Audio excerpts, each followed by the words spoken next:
Si supieran que somos los menos fanboys nosotros, el log del 1080 de la RS y me doy puta casi puños con el que sea, o sea, me resbala. Está sobrecalificada, es demasiado para lo que uso, entonces me va a crear problemas. Bueno, hoy vamos a grabar un video un poquito diferente. Voy a salir con mi querido amigo e invitado Mitch. Buenas, buenas. Nos vamos a dar un paseíto por ahí por Medallo. Vamos a comernos unos perritos calientes. Entonces, acompáñennos a hablar un poquito de las cámaras que usamos, de las que tú usas, que ¿Y es por la qué? nueva, y por qué. Todo lo que necesitan saber de por qué usamos el equipo que usamos y nuestras recomendaciones de qué tienen que tener en cuenta cuando vayan a elegir un equipo para que no gasten dinero de más. Entonces, vamos y damos un paseíto. Vamos.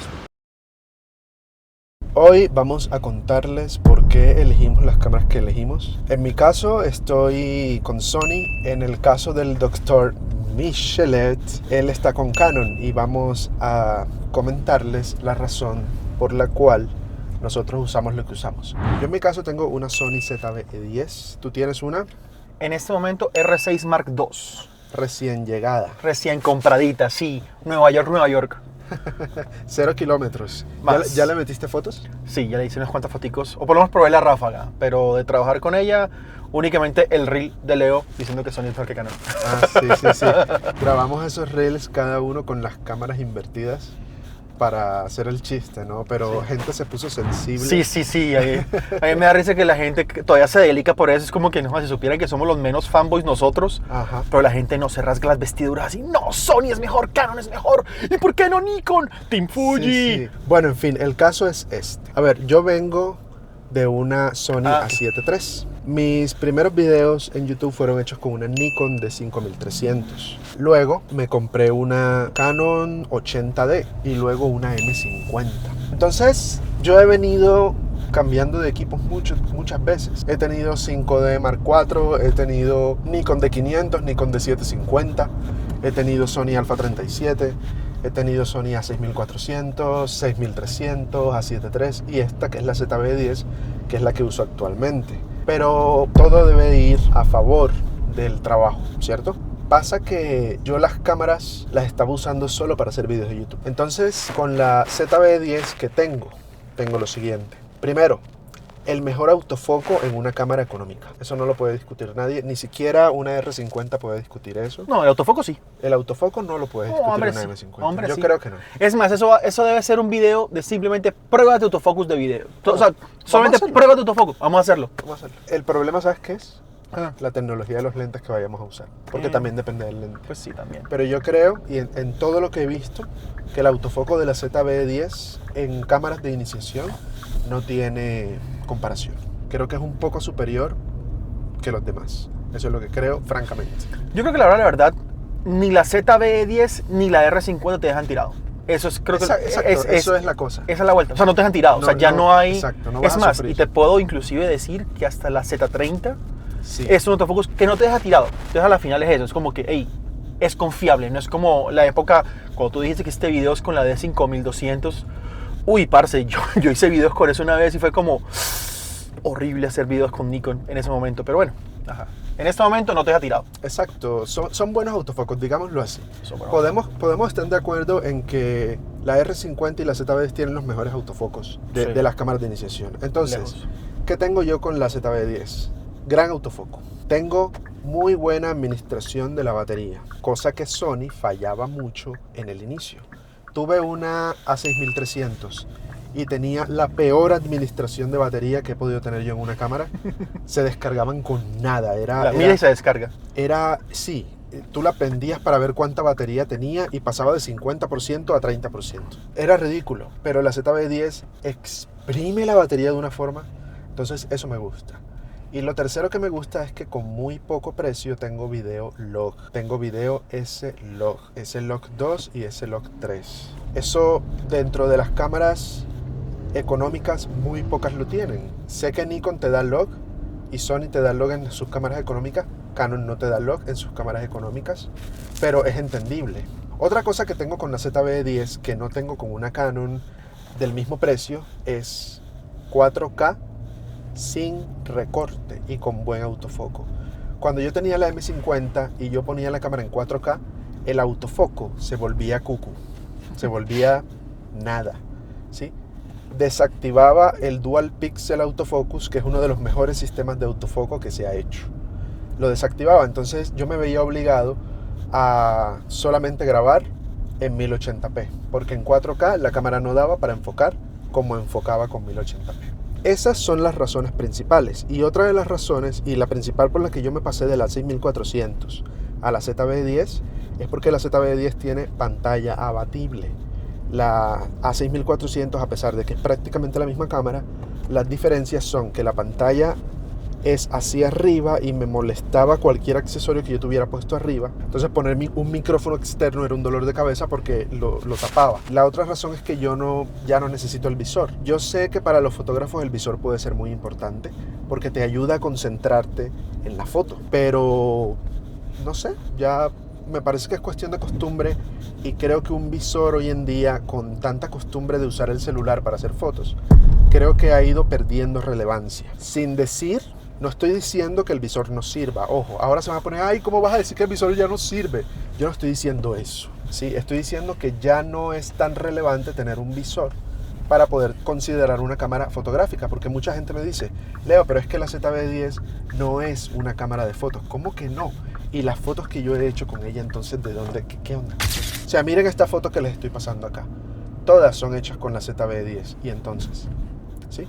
El visor no quiere decir que no sea cámara de fotos. La falta de visor no quiere decir que no sea cámara de fotos. Entonces son mis razones. Para lo que yo hago es suficiente.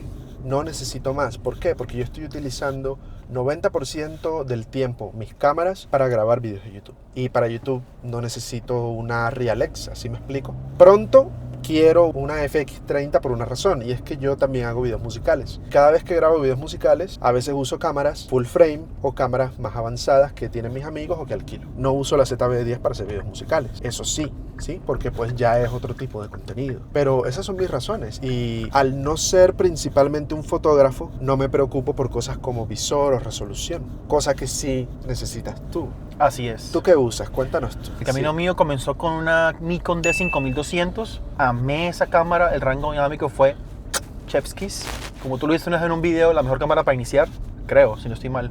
La 5300 es la que bueno, con el celular. Casi misma vaina, sí. Casi lo mismo. Y de ahí, cuando comienzo yo con la idea de, listo, voy a hacer YouTube, porque yo grababa con mi celular al principio, grabé con lo que tengan a la mano siempre, yo dije, necesito una cámara con buen autofocus, y en ese momento me pasé a una 80D también. Listo, sacrificó un poquito de rango dinámico, sacrificó uno ISO en fotografía, que sí era superior inclusive al 5200, pero ganó un autofocus increíble. O sea, el autofocus de Canon en video era como, parce, o sea, nada que hacer en ese momento. O sea, en el mundo PC era imbatible. Entonces, trabajo con esa cámara, paso por mucho tiempo, la cambio eventualmente por una Canon R. Una EOS R la cambio porque fue como, estaba cansado del peso y ya necesitaba full frame, porque sí, la 80D en ISO sí era muy quedadita. Es todavía muy quedadita. Si tú estás bien iluminado, pues vale pan que tengas inclusive una micro 4 tercios, pero a mí me gustaba mucho la fotografía de luz natural, hacía mucho fotografía de atardeceres, porque no conocía las mieles de la luz artificial, pero en ese momento me cambio a la EOS R,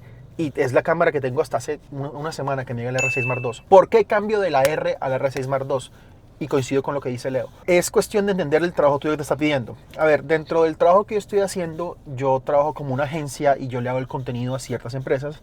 Y dentro de esas empresas, dentro de ese contenido que se le hace, hay grabaciones de podcast. La R tiene límite de grabación, como muchas Canon tuvieron por mucho tiempo, hasta 29 minutos con 59 segundos. ¿Qué es lo que pasa? Eso era una cuestión de impuestos, para pagar menos impuestos que hacían, pero ya al final se dieron cuenta de que era una bobada tener esa vuelta. Entonces comenzaron a desbloquear, pues, en ciertos modelos eso. Entonces la R6 Mark II no tiene límite de grabación, y aparte me da un 4K sin recorte. La R me da un 4K, pero con recorte de 1.7, o sea, es como, parce, qué asco. Sí, a mí me parece absurdo. Me parecía un asco, o sea, es ridículo. El 1080, el log del 1080 de la R es, y me doy casi puño con el que sea, de que es de los logs 1080 más bonitos que hay, más bueno de trabajar, pero la verdad se ha dicho es que necesitaba el 4K por cuestiones a veces de grabar a una cámara un podcast y poder reencuadrar varias personas. Entonces fue una necesidad de tener ese 4K sin recorte y no tener límite de grabación. Literalmente por eso fue el único cambio que hice. Pero Michelle, ¿te puedes pasar para Sony? Sí, inclusive Sony y APS pueden haberme dado eso sin ningún tipo de problema. Pero aquí, como decía Leo, que es lo importante, Yo soy fotógrafo primero, yo soy videógrafo después. Yo no necesito una cámara, de hecho yo no utilizo ni siquiera log, o sea, para que sepan, ¿tiene log? Bacano, bien, mandale saludos. Yo no utilizo logarítmicos, yo no coloreo porque mi flujo de trabajo es un flujo de trabajo mucho más rápido, más express. Dentro de las cosas que me piden mis clientes es inmediatez, y dentro de la inmediatez, para mí los colores de cámara que me da Canon son más que suficientes. Sí, estoy de acuerdo. Eso es suficiente. Ojo, no quiere decir de que el log de Canon no funcione, o que el log de Sony no funcione, o que no puedan salir buenos colores de cámara de Sony, porque sí pueden salir buenos colores de cámara. El problema va a radicar en cómo te sirve a ti tu flujo de trabajo. Entonces, literalmente fue por eso. Porque yo pude haber dicho, hombre, Michelet, te compras una R7, que la R7 es una APC mirrorless que utiliza la misma batería, que tiene 2 horas de grabación, que es, en este momento, me parece a mí, desde mi punto de vista, la mejor APC mirrorless del mercado. Yo estoy de acuerdo en todo lo que acaba de decir Michelet. Hay que identificar qué es lo que estamos haciendo. Sí, claro. Entonces, si yo estoy haciendo trabajo para redes sociales y es solo video, o mayormente video, pues yo me busco una cámara que esté especializada en eso. Lo que pasa es que a la gente le gusta mucho comprar equipo por renombre, o porque, claro, o sea, porque esa es la última. Y te voy a decir algo, por ejemplo, el mercadeo que hace Sony, brother, no lo hace ninguna otra marca, y no quiere decir que Sony sea mala. Sony es una muy buena marca. De hecho, lo hablábamos antes, si tu trabajo es ser creador de contenido y tú eres un reviewer, tienes que mostrarle cosas aquí a la cámara para que enfoquen, ya ve, esa inteligencia artificial de enfoque que tiene la ZV-10, que también tiene el R50, son geniales. Entonces, ambas cámaras funcionan para eso. Por ejemplo, la optimización de batería, me parece que la batería de la R50 grabando en 4K es medio, no es tan buena, y se recalienta. La R50 se recalienta cuando grabas en 4K por más de 1 hora. Son cosas que mucha gente, a mí me da mucha risa, porque mucha gente, y lo hablábamos ahorita, como que deberíamos hacer un video diciéndole a... ¿Tú qué cámara utilizas? Tal marca. Bueno, dame 3 cosas buenas de otra marca. La gente no es capaz. Sí. Porque la gente no es capaz de comenzar a saber qué es lo bueno o lo malo de ciertas marcas. Exacto. Y ahí es donde está la gran diferencia. Como decíamos en el podcast que grabamos con Pixel Cámaras, lo primero es la educación. Y la educación no solamente por el hecho de que aprendas teoría, sino es para que tú aprendas qué necesitas para el trabajo que tú necesitas hacer, o la fotografía que tú quieres hacer. Claro, porque no tiene sentido que yo, por ejemplo, por mucho que quiera tener una R5, ¿yo para qué voy a pagar? ¿Cuánto vale una R5? La A7R5 cuesta... No, la R5 de Canon. De Canon vale $3,500. $3,500, ¿por qué? Porque graba 8K, es una de las razones. Una de las razones. Una de las razones que yo no voy a usar. Entonces estoy pagando... La gente viene a comprar el whisky y no tienen para hielo, porque sí, se compró una cámara recontra pro, así con... Se compró una FX3, no, quiero grabar 4K, 60 cuadros, 422, 10 bits, y no tienen para comprarse una tarjeta CF Express. No tienen el computador. Y no tienen el computador para correr. Es como, ya ve, o sea, ¿a son de qué compras una cámara que te hace todo eso? Para decir que grabas 60 cuadros. Exacto, o sea, digamos, yo cuando vaya a adquirir la FX30, yo ya sé que tengo el computador que puede mover los archivos de una FX30. Entonces... no voy a sufrir, pero ahí es donde radica el problema de la falta de educación. O sea, lo más importante es educarte sobre qué es lo que vas a hacer para poder elegir el equipo correcto. Yo usé mucho tiempo Canon, mucho tiempo, y cuando yo lo usé yo era fotógrafo de bodas. Y en ese tiempo yo recuerdo que yo no habría sido capaz de pasarme para Sony. Los pongo en contexto. La A7 III no existía. La gente no le creía mucho a las cámaras de Sony. Sony era malísimo con las baterías. ¿Tú crees que yo me iba a llevar una A7 II o una Nex 7 para una boda?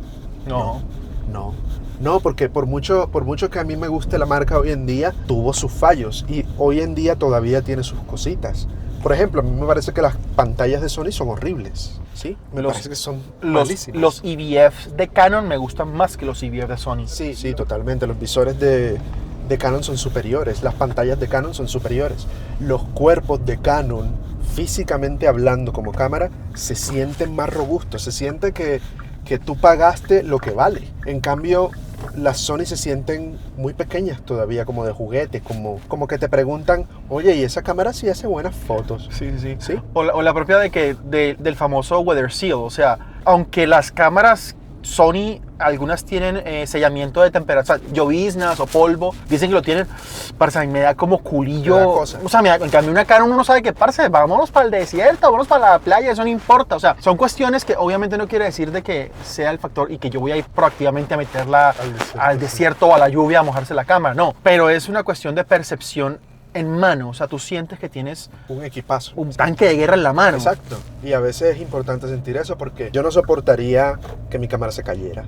O sea, donde mi ZV-10 se me caiga, yo... Ay. A mí se me cayó una vez la R con el 2470 así de frente. Uy, qué rico. Y no le pasó nada. Absolutamente nada. Sí, a mí me daría cosa que se me caiga una Sony. Entonces, miren que cada una tiene sus ventajas dependiendo del trabajo que vayas a hacer. Para mí, por muy camarón que sea una R5, para mí no me sirve para mi trabajo. Yo tampoco. Está sobrecalificada, es demasiado para lo que uso, entonces me va a crear problemas. Porque voy a necesitar más computador, más tiempo de edición, más recursos, todo. Mira esa historia, a mí una vez yo estaba grabando como un detrás de cámaras y mostré que en la cámara mía, en la EOS R, yo tenía el RAW comprimido, el C-RAW. Ajá. Ah, tienes una cámara EOS R y estás haciendo fotos en RAW comprimido. Y yo, pues sí, bueno, o sea, ¿por qué? Porque las fotos mías van en 98.5% para Instagram. O sea, tú, si iluminas bien, tienes un buen lente, tú no necesitas un RAW completo. O sea, tener un RAW completo es más flujo de trabajo. Es como, sí, por ejemplo... y es para una editorial. Sí, una o sea, porque vas a arquitectura, imprimir, porque vas a hacer una revista. O sea, por ejemplo, yo hice las fotos de la portada de una revista importante aquí de la industria para adultos. Ya ve, y sí, ahí fue RAW completo y toda la cosa. Y mandé, o sea, se hizo el proceso completo de postproducción. Pero tener un flujo de trabajo porque tengo más megapíxeles es como... Sí. No, man. La verdad te lo complica más. Y tienes que estar preparado para complicarte más. Por ejemplo, a Michelet no le gusta o no le interesa el log. A mí sí. Pero tenemos un background distinto. Yo soy cinematógrafo. Y a mí me encanta meterle mano al color, a la profundidad de contraste, a todo lo que tenga que ver con el archivo. A hacer hacerle color a las sombras, color a las altas luces. Así, cada cosita. Que cambiar los tonos. Que él me ha visto colorear. No. Y es complicadito lo que yo le hago cuando estoy coloreando mi archivo gris. Porque este log es gris, súper gris. Es más, mostrando cómo se ve el archivo en 3, 2, 1. Sí. Sí, así se ve originalmente. Ahí se ve normalmente y ahora la magia de Leo en 3, 2, 1. Sí, ahí está coloreado. Entonces yo sí me complico porque está dentro de mi personalidad meterle esas cosas. Y dentro de mi flujo de trabajo es algo que a mí me gusta hacer. Michelle, por productividad, porque él trabaja de eso y vive de eso. Es más, se las pongo de tamaño. Yo vine a entrar a 4K por necesidad, no porque quisiera entrar a 4K. Yo tenía un flujo de trabajo a 1080 y estaba feliz. Pero ¿qué pasa? Por necesidad laboral, o sea, literalmente es necesidad laboral de que me están pagando por esto. No porque yo quiera tener mejor calidad para mi YouTube, porque, o sea, me resbala. 1080 es suficiente. Yo hacía lo que una vez aprendí, que tú puedes grabar en 1080, editas en 1080 y exportas en 4K para que la compresión de YouTube sea un poquito mejor la compresión. Y estaba funcionando perfecto. Sí, exacto. Sin problema. Yo le aprendí eso a Peter McKinnon. Ajá. Que él grababa con una EOS R en 1080, exportaba en 4K y eso tenía calidad de 4K. Claro. Increíble. Oye, vamos a parar ahí en los perritos. En los perritos. Sí, vamos a comernos unos perritos. Vale, vamos para adelante. ¿Tienes algún plan después de la R6 Mark II? Creo que en este momento, para serte honesto, no. Tal vez una segunda R6 Mark II sería tal vez la opción. ¿Por qué? Porque mucha gente dice, no, pero ¿por qué no una R5? O sea, la R no te es suficiente como segunda cámara. No, porque como segunda cámara la R tiene limitaciones que son las mismas por las cuales cambié. Sí, no tiene límite, o sea, tiene límite de grabación y tiene un 4K sin recorte. Si tú me preguntas a mí, yo siento que el hecho de pensar en un upgrade de una cámara o una siguiente cámara tiene que ir alineado a las necesidades laborales. No hay ninguna así de que llegue en este momento, no, es que de verdad esta cámara es mejor para... No, es mi trabajo que me pide. Mi trabajo me pide a mí en este momento la posibilidad de grabación de podcast, que es algo que estoy haciendo bastante a un cliente, ni siquiera para mí, sino a un cliente. Y o sea, necesito 2 cámaras que no tengan límite de grabación y que pueda poner Tommy batteries y me despreocupe por ellas. Que tenga un buen autofocus, que tenga una buena ciencia de color y que tenga un 4K sin recorte. Entonces, claro, eso que facilite todo. Claro. No, que un R5, yo no necesito los 50 megapíxeles por el tiempo. Exacto. Y de todas formas, un R5 te cobran por el 8K que no vas a usar. Claro, o sea, es como, ¿para qué? No tiene sentido. Entonces, Y a la hora de la verdad, Es que fue por los perritos. y como lo decía, yo soy fotógrafo primero y para mí el hecho de estar tomando fotos primero es algo muy importante, la ergonomía de la cámara. Hay gente que para ellos no es vital eso y es válido, para mí es, como en algún punto fue la pantalla abatible para Ajá. muchas personas, La ergonomía. para mí la ergonomía es algo que es no negociable y es la forma en que se siente la cámara en la mano. Hay gente que no le importa, hay gente que... A mí no me Y importa. está perfecto, o sea, Yo siempre tengo la cámara, un trípode o un gimbal. y porque eres primero video. No. Entonces, analicen eso, o sea, vuelvo y repito. Tú eres una persona que hace video primero, que eres una persona que trabaja haciendo producciones audiovisuales, que hace videos musicales, que hace videos de YouTube. Vete por una Sony, vete por una Sony A7C, inclusive. Sí, y ya. Pero, por ejemplo, yo no soy fan tampoco de la ubicación del visor al lado. aquí al lado. No, o sea, como yo utilizo este ojo, siento que tengo la cámara como muy... Ajá. Queda muy... Pero, Sí. bueno, vuelvo y repito, son cosas que para mí me funcionan, no tiene que funcionar a ti. Y eso es lo que todo el mundo debería buscar. Algo que te funcione a ti. Fíjate que yo voy a subir de cámara, pero voy a seguir usando esta para lo que trabajo. Pero para cosas específicas me voy a... Predicción. Párale, bota. A ver. Leo va a comprar la 7.4 y va a coger esta cámara y la voy a cargar al computador y le va a comenzar a dar pereza desconectarla para moverla y la 7.4 se va por su segunda cámara de grabación. Predicción. Aquí, marque. 10 de junio. Eso pudo haber sido Leo de hace un año. Pero yo estoy por comprar una FX30. Ya es una cámara que me da 4K 120, video 10 bits, graba RAW por externo, La super FX30 es un kit, autofoco, es un o sea, kit completo. De hecho, como yo te lo comenté, listo, yo tengo el podcast y yo requiero una grabación externa de audio en este momento, ni todo límite de grabación, todas las vainas, pero ojalá, o sea, si la única cosa que yo hiciera fueran podcasts, o sea, no hago más nada, solamente podcast. De hecho, yo no me iba a comprar la R6 Mark II, me iba a comprar dos FX30s. exacto. Porque tú a dos FX30s, tú les pones interfaz de audio y el audio está directamente conectado, o sea, Exacto. grabado en la cámara. XLR directo Entonces, a a la mí eso me cámara. parece un hit. O sea, y es eso, miren para que veas que hay cero fanatismo por Canon y es entender cuál es la herramienta que mejor te funciona. Exacto. No, porque la FX3, para hacer podcast, No tiene sentido. No es necesario, no es que no tenga sentido, sino que la cámara está sobrecalificada para eso. Y cuando una cámara está sobrecalificada, ten en cuenta que tú estás pagando por esa sobrecalificación que no vas a usar. Yo por eso uso esta.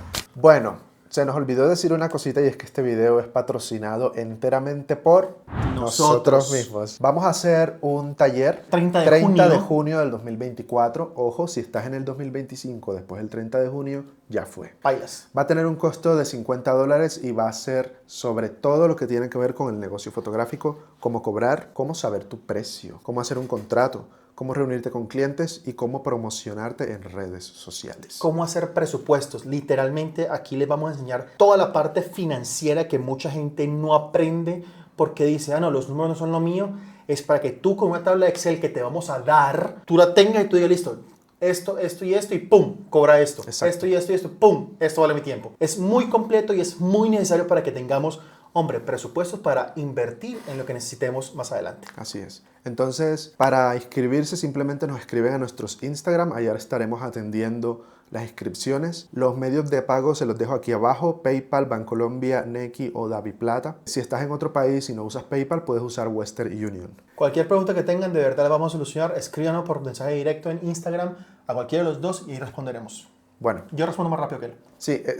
Es que me escribe mucha gente, entonces demasiada gente al día. Entonces, si ven que me demoro en responder es porque estoy respondiendo a otros. Bueno, sigamos al video. Bueno, yo creo que todo al final se reduce simplemente a el uso. Porque ya cuando tú determinas el uso, ya tú sabes en qué invertir y ya sabes en qué no gastar.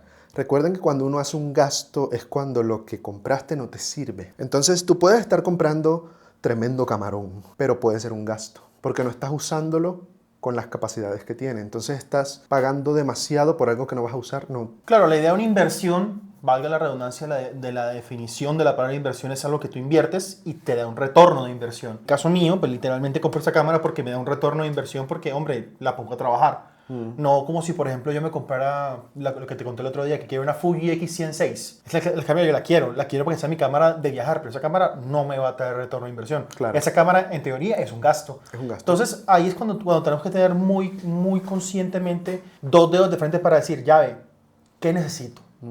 ¿Qué problema en mi flujo de trabajo me soluciona el comprar esta cámara o esta cámara? Si es una cámara que te da más pasos de trabajo, pues a lo mejor no. Y eso pasa cuando compras cámaras con mucha resolución como la STR5, con muchas capacidades de video como la FX3, o cuando grabas externamente con un monitor como el Atomos, de que la gente graba 422 ProRes y es un flujo de trabajo que ya ve un archivo que 150 gigas es como no.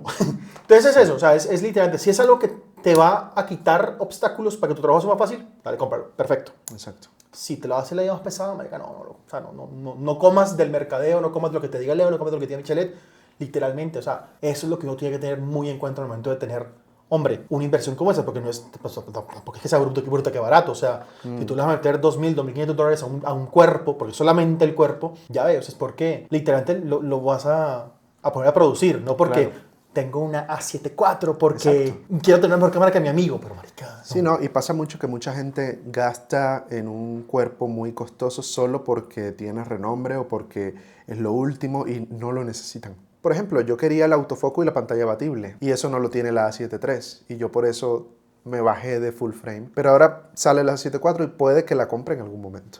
Sí. O sea, no lo descarto, pero no me es necesario en este momento. Entonces ese dinero que me ahorro me lo gasto en otras cosas.